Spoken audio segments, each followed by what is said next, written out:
ఒంగోలు పోలీసుల విచారణకు సినీ దర్శకుడు రామ్ గోపాల్ వర్మ హాజరు కాలేదు. 4 రోజులు సమయం కావాలంటూ వాట్సాప్ లో సమాచారం పంపారు. మరింత సమాచారం మా ప్రతినిధి రవికృష్ణ అందిస్తారు.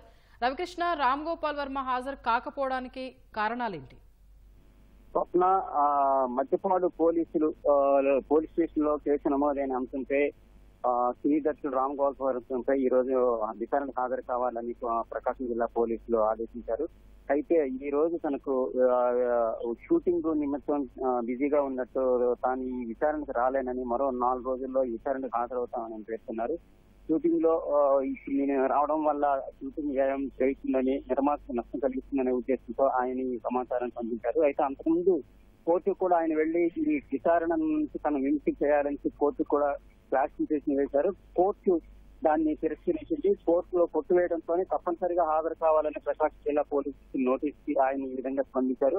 ప్రస్తుతానికైతే పోలీసులు సిద్ధంగా ఉన్నప్పుడు కూడాను ఆయన వాట్సాప్ మీద సమాచారం రావడంతో ప్రస్తుతానికి తర్వాత మరికొద్ది రోజుల్లో అంటే 4-5 రోజుల్లో మళ్ళీ విచారణ చేసే అవకాశాలు ఉన్నాయి. ఆయన మళ్ళీ ఎప్పుడు హాజరవుతారనే విషయంలో స్పష్టంగా తేదీ సమయం అయితే తెలియలేదు. స్వప్న, ధన్యవాదాలు రవికృష్ణ.